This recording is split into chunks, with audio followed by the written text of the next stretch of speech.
Apa mungkin orang itu diazab atau dihukum karena perbuatan orang lain? Misalnya ada orang tua nih, ada orang tua yang misalnya tidak mampu untuk puasa.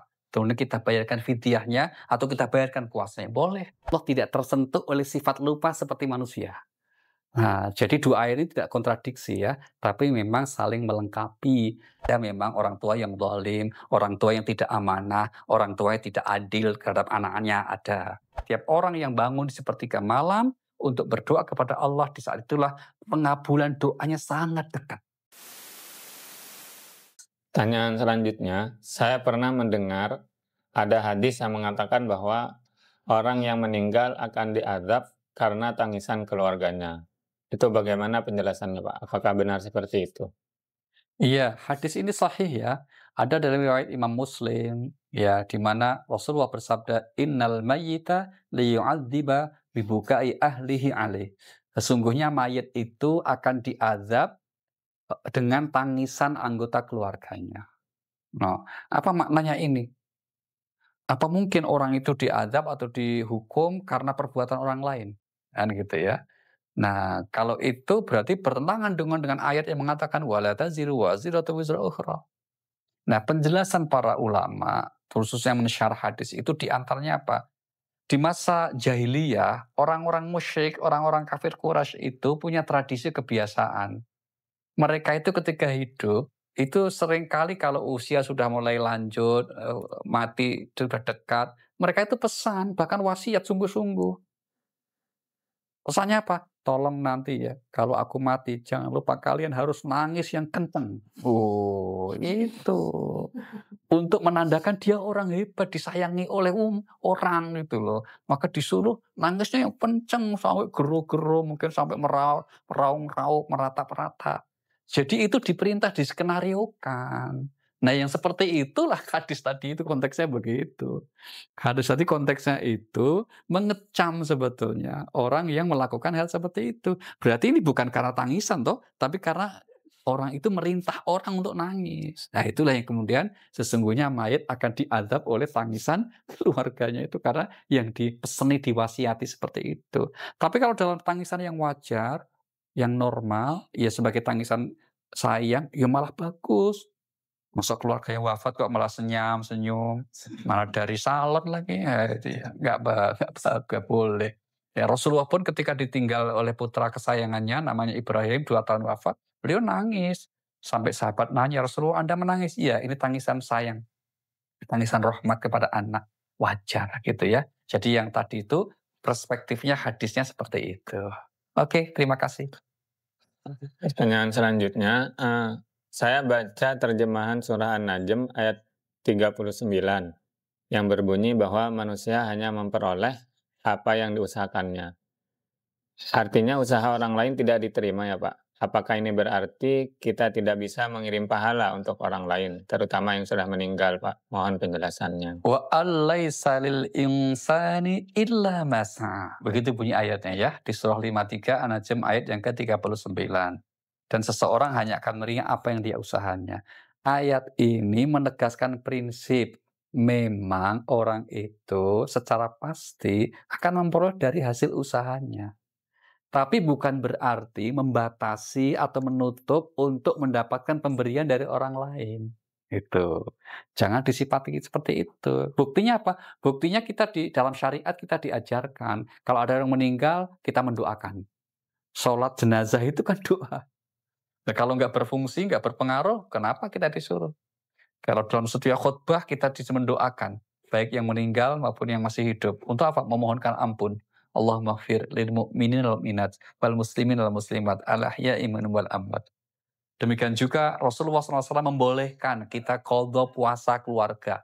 Misalnya ada orang tua nih, ada orang tua yang misalnya tidak mampu untuk puasa. Kemudian kita bayarkan fidyahnya atau kita bayarkan puasanya, boleh. Demikian juga haji, ada yang disebut badal haji. Nah, semuanya itu berarti menunjukkan bolehnya kita untuk mendoakan kiranya almarhum orang yang telah meninggal itu diberikan pahala oleh Allah Subhanahu wa taala. Jadi ayat-ayat ini tidak melarang ya atau membatasi, tapi ini memberi ruang juga untuk apa? Bagi yang lain untuk mendoakan kebaikan, begitu. Pertanyaan selanjutnya, saya masih bingung terkait dua ayat yang terkesan kontradiksi. Dalam surah Al-Jasiyah ayat 34 dikatakan, pada hari ini kami melupakan kamu. Sedangkan pada surah Thaha ayat 52 dikatakan bahwa Tuhan tidak pernah lupa. Apa maksud lupa yang dikaitkan dengan Tuhan, Pak? Baik. Surah Al-Jasiyah ayat yang ke-34. Al-yauma nangsakum kama nasitum liqa'a yaumikum hadza. Pada hari kami melupakan kalian seperti kalian dulu melupakan ayat-ayat kami. Ini maksudnya bukan lupa tidak ingat ya, tapi maksudnya adalah lupa mengabaikan.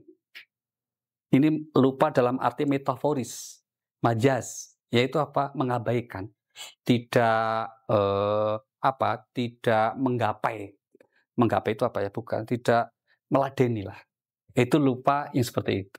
Tapi di surah Maryam tepatnya ini ya, surah Maryam, Allah berfirman, "Wa ma rabbuka nasiya," Tuhanmu tidak lupa. Itu lupa dalam makna sesungguhnya, yaitu Allah tidak tersentuh oleh sifat lupa seperti manusia. Nah, jadi dua ayat ini tidak kontradiksi ya, tapi memang saling melengkapi. Di ayat Al-Jasiyah 34 itu pernyataan hari ini kami lupakan kamu, ini maksudnya hari ini Allah tidak ngurus kamu, karena dulu kamu tidak peduli terhadap kami.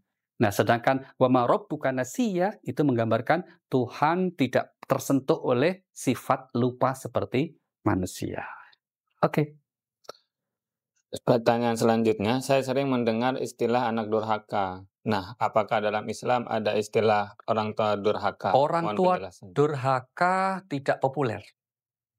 Kenapa? Karena jumlahnya sedikit. Normalnya orang tua itu pasti sayang kepada anaknya. Ada satu dua yang pengecualian itu kemudian tidak disebut sebagai dengan sifat durhaka. Tapi apa? Zalim. Tapi substansinya ada memang orang tua yang zalim, orang tua yang tidak amanah, orang tua yang tidak adil terhadap anaknya ada. Gitu ya. Tapi kosakata yang digunakan tidak disebut dengan orang tua durhaka. Tentu yang seperti itu juga bukan orang tua yang baik, begitu ya. Nah, kita sebagai anak tetaplah menjadi anak yang baik. Birrul walidain. Jangan jadi anak yang durhaka. Gitu. Pertanyaan terakhir, dalam hadis riwayat Bukhari dijelaskan bahwa setiap sepertiga malam Allah turun ke langit dunia untuk mengabulkan doa-doa hambanya. Apa maksudnya Allah turun beneran, Pak? Iya. Bukankah nanti antara di Indonesia dan Amerika berbeda? Iya. Tidak ada ya, atau sedikit sekali ulama yang memahami Allah turun ke langit dunia di sepertiga malam terakhir itu secara letterlek. Artinya secara fisik Allah turun dari kursinya terus ke enggak ada itu. Ini yang ditolak seluruh atau mayoritas ulama menolak paham seperti itu. Yang dimaksud turun di situ rahmatnya.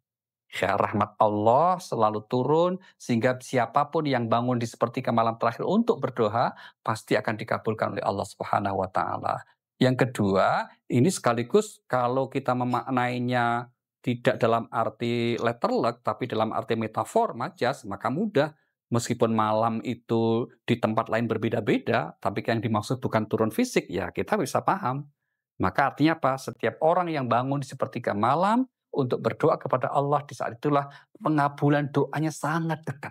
Nah, atau hampir pasti dikabulkan. Gitu ya. Cukup, Pak. Terima kasih. Oke, alhamdulillah. Terima kasih, Pak. Oke, tepuk tangan.